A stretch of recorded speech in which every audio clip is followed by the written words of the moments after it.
ఓం నమః శివాయ. ఓం నమో నారాయణాయ. ఓం శ్రీ నరదృష్టి నివారణ కాళభైరవాయ నమో నమః. ఓం దాశరథాయ విద్మహే సీతావల్లభాయ ధీమహి తన్నో శ్రీరామచంద్ర ప్రచోదయాతు. హరి ఓం. మా ఛానల్కి స్వాగతం. చూస్తున్న వీక్షకులకు ప్రేక్షకులకు ప్రియ కాళ భైరవ భగవద్బంధులకి స్వాగతం పలుకుతూ మమ్మల్ని ఎంతగానో ఆదరిస్తూ ఉండబడినటువంటి ప్రియ సోదరీ మణులు అందరికీ కూడా సనాతన ధర్మ వీక్షకులకు సంరక్షకులకు శ్రీరామనవమి పండగ శుభాకాంక్షలు. అందరము రామనామాన్ని జపింపచేద్దాం, ధర్మాన్ని కాపాడుకుందాం, ధర్మబద్ధమైన జీవితాన్ని పొందుదాం. అయోధ్యలో రామ విగ్రహ ప్రతిష్ఠ అయిన తర్వాత మొట్టమొదటిసారిగా జరుగుతూ ఉండబడినటువంటి శ్రీరామనవమి కనుక రాబోయే కాలంలో మనం అందరము కూడా అయోధ్య వెళ్దాం, రాముని దర్శిద్దాం, రామతత్వాన్ని మనము తెలుసుకుందాం.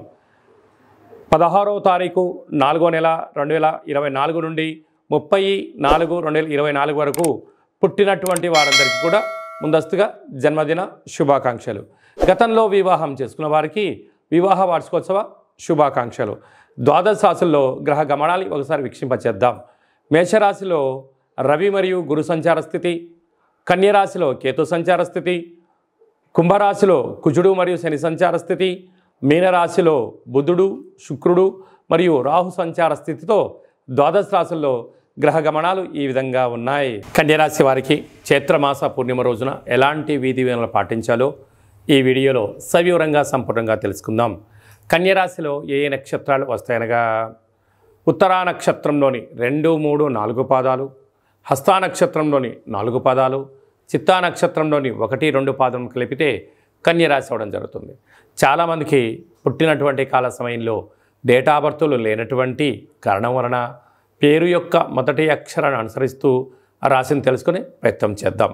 ఏ అక్షరం ఉన్నట్లయితే టో, పా, పీ, పు, ష, అణ, ఠ, పే, పో అక్షరాల వారందరూ కూడా కన్యరాశి జాతకులే. కన్యరాశి యొక్క అధిపతి బుధుడు.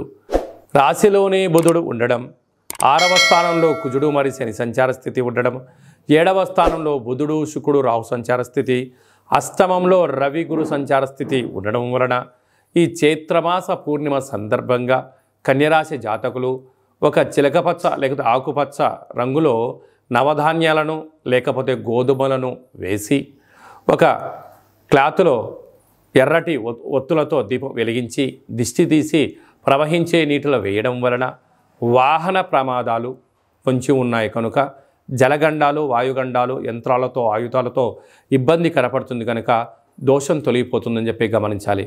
కనుక ఈ కన్యరాశి జాతకులు వారి యొక్క జన్మ నక్షత్రం రోజున అష్టమి పూర్ణిమ తిథి ఎందున మౌనం, ధ్యానం, ఆధ్యాత్మికత అవసరం.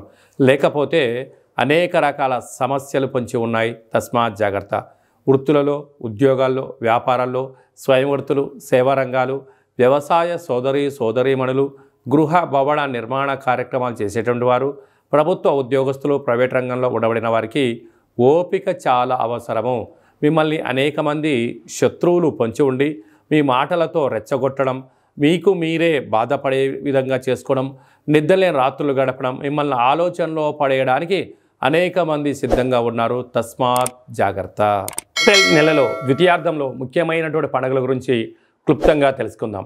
16వ తారీఖున చైత్రమాస శుద్ధ అష్టమి మంగళవారము పుష్యమి నక్షత్ర సందర్భంగా మనమందరము కూడా కాళభైరవ స్వామిని స్మరిద్దాం.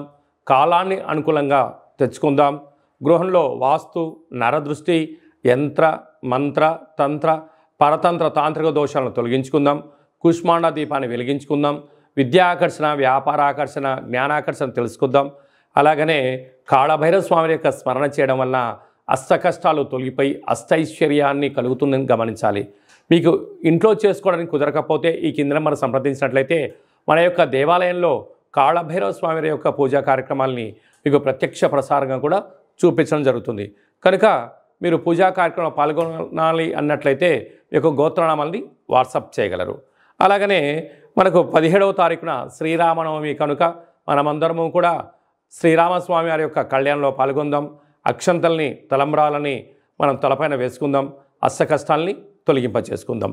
23వ తారీఖున చైత్రమాస శుద్ధ పూర్ణిమ చిత్తా నక్షత్ర సందర్భంగా మన తెలంగాణ రాష్ట్రంలో ఉండబడినటువంటి మినీ అమర్నాథ్ యాత్ర అని చెప్పుకోబోతున్నటువంటి మనకు సలైశ్వర క్షేత్రాన్ని దర్శిద్దాం, స్నానం చేద్దాం, గ్రహ దోషాలను తొలగించుకుందాం, ఆధ్యాత్మిక యాత్ర చేద్దాం, స్వామివారికి ఆశీస్సులు పొందుదాం.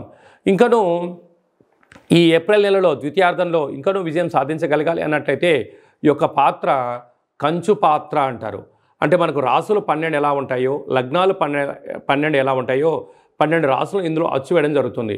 ఈ యొక్క పాత్ర కంచు పాత్ర అవ్వడం వలన ఇంట్లో ఉదయము సాయంత్రము పూజ చేసిన తర్వాత శబ్ద తరంగాలను సృష్టించడం వలన అద్భుతమైనటువంటి ఆకర్షణ కలుగుతుందని చెప్పి గమనించాలి. ఒకసారి చూద్దాం.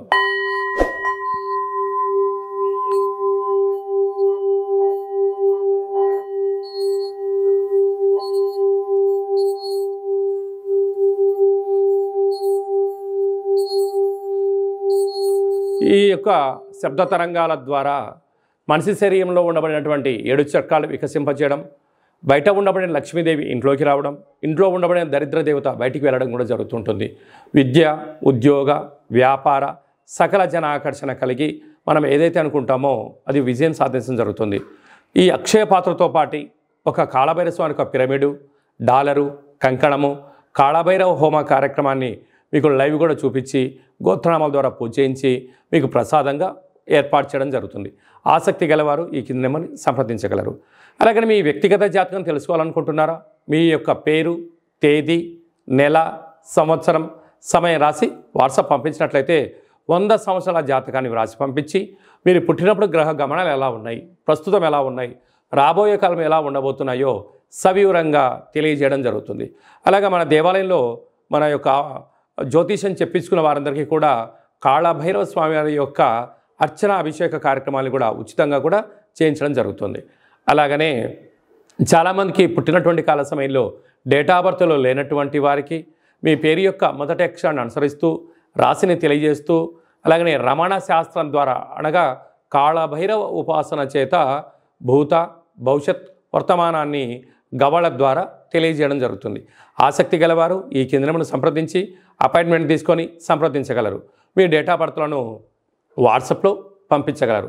అలాగనే మీ అబ్బాయికి కానీ అమ్మాయికి కానీ ఎంత ప్రయత్నం చేసినా వివాహం అవ్వడం లేదా, ఎందుకు అవ్వడం లేదు, జాతకంలో ఎలాంటి యోగాలు ఉన్నాయి, జాతకంలో ఎలాంటి దోషాలు ఉన్నాయో తెలియజేయడం జరుగుతుంది.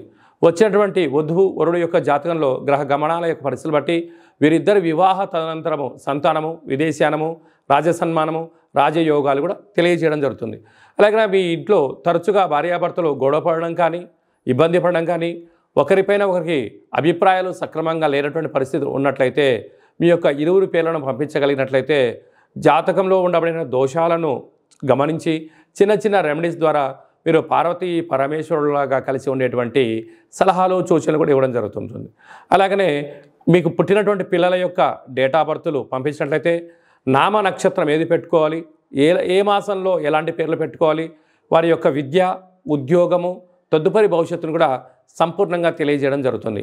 కనుక అపాయింట్మెంట్ తీసుకొని సంప్రదించగలరు. అందరికీ శుభం, జయం, లాభం కలగాలని కోరుకుంటూ ఆశీర్వచనం.